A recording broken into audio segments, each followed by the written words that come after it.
انما الصدقات للفقراء والمساکین.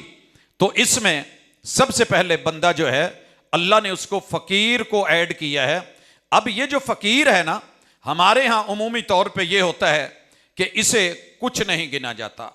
اس کی تعریف میں دیکھ رہا تھا بڑے سارے لوگوں نے غلط کی ہے. معذرت کے ساتھ سوچ کی اپروچ ہوتی ہے. فقیر فقر سے ہے. فقر، یہ جو فقرات ہیں نا، ہمارے ریڑھ کی ہڈی کے مورے، اگر آپ ان پہ غور کریں، انہیں کھانا ملتا رہے تو چلتے رہتے ہیں. قوت لا یموت. جس دن بندہ بھوک کی شدت میں چلا جائے تو سب سے پہلے اس کا اٹیک کمر پہ آتا ہے. یہ بوڑھوں کی کمریں ایسے نہیں الٹ جاتی، یہ ویسے نہیں کبڑے ہو جاتے. معلوم نہیں انہوں نے کتنی بھوکیں، کتنے بچوں کو کھلانے کے لیے اپنے اوپر جو ہیں وہ قربانیاں انہوں نے دی ہوتی ہیں. بہرحال فقیر، جس نے محنت بھی کی، کاوش بھی کی، بھاگ دوڑ بھی کی، اللے تللے بھی کی، یہ بہت کوشش کی، ہاتھ پاؤں مارے، مگر یہ بیچارہ دن بدن ڈوبتا گیا. اس کے گھر میں کچھ نہیں ہے. ایسے بندے کو زکوٰۃ دی جائے گی؟ لگتی ہے. دی کیسے جائے گی اس پہ میں انشاءاللہ بعد میں آتا ہوں. فقیر کو دوسرے نمبر پہ والمساکین. مسکین کے بارے میں میری سوسائٹی میں مشہور ہے کہ جس کی ماں مر گئی وہ مسکین ہے، جس کا باپ مرا وہ یتیم ہے. لہٰذا یتیموں کو، مسکینوں کو، بیواؤں کو، ان کو زکوٰۃ لگتی ہے. تو سنیے، کوئی بھی شخص صحت مند ہے، ہٹا گٹا ہے، موٹا تازہ ہے، نوجوان ہے، مخلص ہو کے بھاگ دوڑ کی لیکن کوئی کام نہیں لگا، کوئی دہاڑی نہیں لگی اور اس کا کچھ نہیں بنا، فقیر ہے. اسے سپورٹ کیا جائے گا. اسے یہ نہیں کہا جائے گا کہ تم تو بہترین ہو، صحت مند ہو، کھاتے پیتے ہو. اگر اس کی جگہ اللہ مجھے کر دیتا اور مجھے اس کی جگہ لا کر کے اسے میری سیٹ پہ بٹھا دیتا اور میں نے یوں ہاتھ پھیلایا ہوتا کہ یار میں بہت کوشش کی تھی، یہ میرا کچھ نہیں بنیا، میں رو بھی نہیں سکتا، میں بتا بھی نہیں سکتا. تو اللہ کے لیے لوگوں کا حق مت ماریے. بڑے سارے نوجوان جوانی کے عالم میں جب بچپن سے مانگنے کی عادت پڑی تو پیشہ ور فقیر بن گئے. قیامت کے دن جو عذاب ان بد نصیبوں کے لیے ہے، شاید کسی کے لیے ہو. مجھے اپنی سائڈ سے دیکھنا ہے 6 کو اور 9 کو کیسے دیکھا جائے. میری طرف سے 6 لگ رہا ہے تو دوسرا اسے 9 پڑے گا. میں نے اپنی جہت سے دیکھ کے کہنا ہے. اسے اپنی سائڈ سے سمجھایا گیا ہے، اگر تو نے 100 روپیہ لیا، دے دیا گیا، مستحق نہیں تھا. یہ تو نے جس مستحق کا حق مارا ہے، قیامت کے دن تیرے جبڑوں کا گوشت، تیرے وجود پہ بننے والا ایک ایک حصہ ایسے کنگھیوں سے جو ہے وہ نوچ لیا جائے گا کہ کرید لیا جائے گا. یہ تیرا نہیں تھا، اتار، نکال اب. لہذا مسکین دوسرے نمبر پہ وہ ہے جو کاروبار کرتا ہو، محنت کرتا ہو، تغاری اٹھاتا ہو، مزدور ہو، اس کے پاس ریڑھی ہو، اس کے پاس اپنی گاڑی ہو، اس کے پاس گھر بھی ہو، مال بھی ہو، کوشش کرتا ہو، حلال کماتا ہو، لیکن جائز ضرورتیں، فیملی اتنی بڑی ہے کہ اس کے افراد کی جائز ضرورتیں بھی پوری نہیں ہوتی. اگر آپ سورہ کہف پڑھتے ہیں تو اس میں جب خضر علیہ السلام، ان کے ساتھ موسیٰ علیہ السلام تھے، سمندر میں گئے، کشتی پہ سوار ہوئے اور جاتے ہوئے کشتی پھوڑ دی. پوچھا کیا ہے مسئلہ؟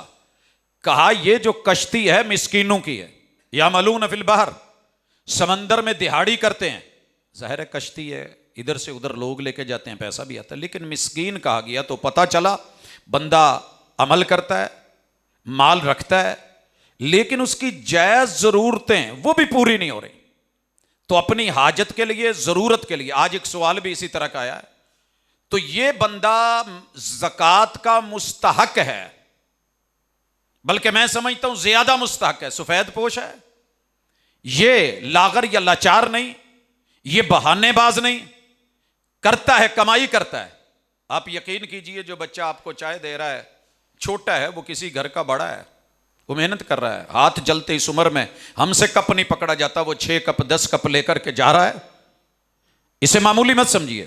ایک بندے کی دکان ہے، کھوکھا ہے، پالش پہ بیٹھا ہے، کچھ کر رہا ہے، ریڑھی لگا کے بیٹھا ہے، تو میرے خیال میں قرآن مجید نے ان کو ابتدا میں رکھا ہے کہ ان کی توجہ زیادہ رکھنا، لوگ ان کو اگنور کر دیتے ہیں۔ گھر میں کام کرنے والی کوئی خاتون ہے، کوئی مزدور ہے، دیہڑی دار ہے، یار نہیں پوری پڑتی، تو ایسے لوگوں کو بھی سپورٹ کیا جائے گا۔ اللہ تعالیٰ فرماتے ہیں اسی طرح والعاملین علیہا، یہ عاملین علیہا پہ ایک نقطہ سمجھ لیں کہ شریعت ہر بندے کو منہ مہار نہیں بناتی کہ وہ خود زکوٰۃ دیتا پھرے، خود لیتا پھرے، بلکہ اس کا پورا ایک ادارہ ہے بیت المال۔ ہمارے ہاں بھی پاکستان میں یہ اس کا باقاعدہ اوقاف بھی ہے، عشر کا، زکوٰۃ کا ایک الگ سے ادارہ ہے، لوگ ہیں، بلڈنگیں ہیں، تنخواہیں ہیں، لیکن بڑے افسوس سے کہتا ہوں کہ اللہ کرے کہ وہ صحیح معنوں میں فعال ہو تو ہمیں کسی اور ادارے کی ضرورت ہی نہ پڑے۔ لیکن پرابلم ہے، مسائل ہیں، بہت کچھ اندر کھاتے چلتا ہے۔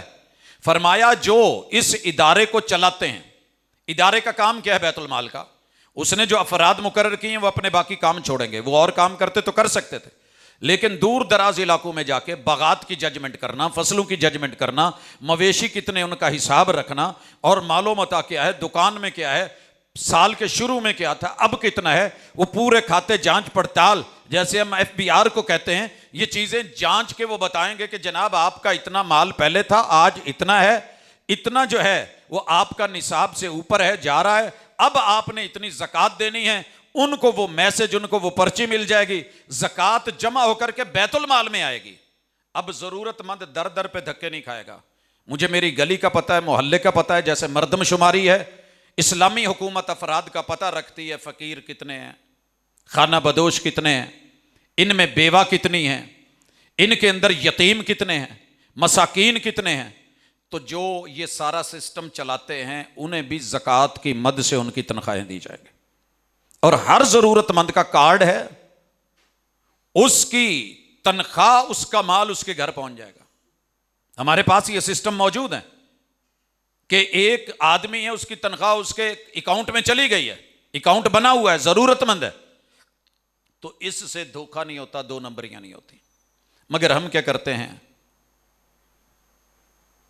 یہ پورشن ہمارے پاس ہے ہی نہیں، یہ آپشن بھی نہیں ہے، تو ہر بندہ اپنے مال میں سے جو ہلکا پھلکا ہوتا ہے، سیزن میں نہیں نکلا، زکوٰۃ دے دو، راشن دے دو، افطاری کروا دو، بلے بلے اپنی مال زکوٰۃ کا۔ او بھائی ایسی چیز کی ضرورت نہیں، جو اس کا ہے اسے ملنا ہے۔ اسلامی طریقہ کار ہوتا تو ہاتھ پھیلانے والے نہ ہوتے، گھروں میں جا کے دینے والے ہوتے، اور اگلے کہتے جی اس سال تو میری اپنی زکوٰۃ دینا بنتی ہے، معذرت کے ساتھ میں بالکل ٹھیک ہوں، میں خود صدقہ فطر دوں گا، اللہ نے بہت دیا ہے، میرے پاس اتنی جمع ہو گئی ہے، میں نے جمع کر کر کے ماشاءاللہ میرے پاس 50۔ اس وقت 1 لاکھ لینے والا بندہ بھی مسکین ہو سکتا ہے، 1.5 لاکھ کمانے والا بھی مسکین ہو سکتا ہے، تو پھر یہ 10 15 20 30 40 50 والے کو آپ کیا کہیں گے؟ تیسرے نمبر پہ عاملین، اور چوتھے نمبر پہ والمؤلفۃ قلوبہم، تالیف قلبی کے لیے۔ کیا ہے تالیف قلبی؟ ایک بندہ دین کے قریب آتا ہے، آپ کی دعوت ہے، پتہ کیا ہے، اصل میں ہمارے اوپر تھی دعوت، ذمہ داری تھی، ہم سب بلا بیٹھے، ہم نے سمجھ لیا یہ مسجد کی، مدرسے کی، مولوی کی ذمہ داری ہے۔ آپ کے قرب و جوار میں جتنے لوگ بستے ہیں، اگر کوئی نن مسلم ہے، اس کو دعوت دینا، پیار سے بلانا، محبت کرنا، اس پہ پیسہ لگانا، اس کا خیال رکھنا، ضروریات اس کو ادراک ہو، اس کو احساس ہو کہ اسلام خیر خواہ ہے، الدین النصیحہ، اس کی خیر خواہی جو ہے وہ قابل رشک ہے، اسلام لے آتا ہے، مالی مسائل کھڑے ہوتے ہیں، اس کا ساتھ دینا، یہ ڈیوٹی تقریباً ہم بھول چکے، اور ہم نے دعوت اپنے مسلک تک محدود کر لی ہے۔ میرے بھائیو، مسالک کی دعوت سے نکل کر کے انٹرنیشنل عالمی مومن بن کے، یا ایھا الناس، یا اسی طرح کنتم خیر امت اخرجت للناس، لوگوں ہم نے تمہیں امت بنایا ہے ان لوگوں کے لیے جو لوگوں کے لیے کام کرتے ہیں، لوگوں کے لیے، انسانیت کے لیے، مگر ہم اس سے اپنے آپ کو محدود کر کے بیٹھے ہیں۔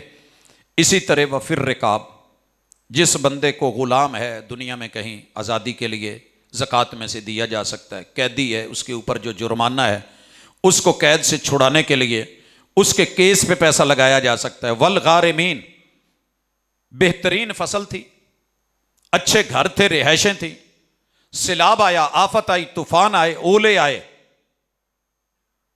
کوئی قدرتی آفت کا شکار ہو گیا، ان کے ذمے کوئی چٹی پڑ گئی، ادھار دینے تھے وہ گلے پڑ گئے، کھاد سپرے دیگر چیزیں لے رکھی تھیں، ایسے لوگوں کو بھی زکوٰۃ سے سپورٹ کیا جائے گا، بھلے وہ اپنے علاقے کے چودھری کیوں نہ ہوں، وہ فی سبیل اللہ، اسی طرح اللہ کے راستے میں۔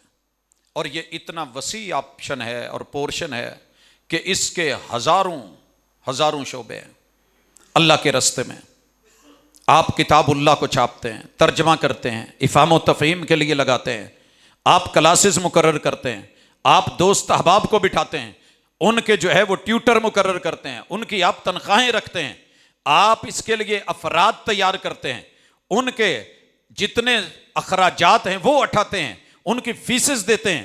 اسی طرح مساجد، مکاتب، جن کو حکومت اپنی سرپرستی نام کی حد تک تو ہے لیکن حقیقت یہ ہے کہ نہ ہونے کے برابر، جن اداروں کے بجٹ اربوں میں ہیں، اور وہ کیا دے رہے ہیں معذرت کے ساتھ، اگر ہم صرف اپنی HEC کو پوچھ لیں کہ ہمارے وہ ادارے جن کو آپ نے اتنا نوازا، انہوں نے کتنے آپ کو ریسرچ اسکالرز اور کیا کیا دیا، تو شاید آنسو نظر آتے ہیں۔ پرسنل کسی کی محنت ہو تو میں اس کا انکاری نہیں، کسی کی محبت ہو تو میں اس کا معترف ہوں، لیکن مجموعی طور پہ جن جگہوں سے یہ چیزیں مل رہی تھی، آپ دیکھیے اللہ کا شکر ہے، پاکستان میں مساجد گنی ہیں اور پھر مسلوں پہ امام گنی ہیں۔ ہم نے صرف نماز کے لیے، صلاۃ کے لیے، تراویح کے لیے وہ افراد دیے ہیں جو آپ کے سامنے ہیں، منٹ کا حساب ہے، لفظ کی رپورٹ ہے، آیت کا مسئلہ ہے، افہام اور تفہیم ہے۔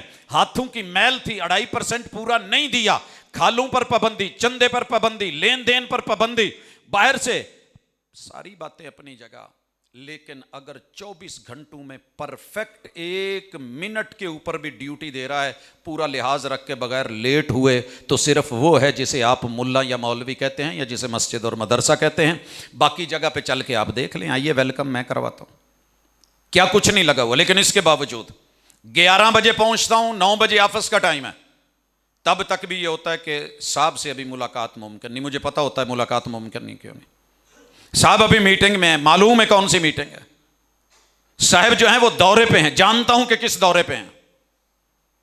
اگر ایگزیکٹ رات عشاء سے لے کے نوافل تراویح تلک، تہجد کی اذان سے لے کے، یہ آسان ڈیوٹی نہیں ہے، فجر کی صرف آپ اذان کی ڈیوٹی لے لیں اور ہر دن مقرر کریں، پھر 5، پھر بچوں کی ذمہ داری، پھر ناظرہ، پھر حفظ، پھر گھروں میں، پھر افہام و تفہیم، پھر اصول، پھر قواعد، پھر ضوابط۔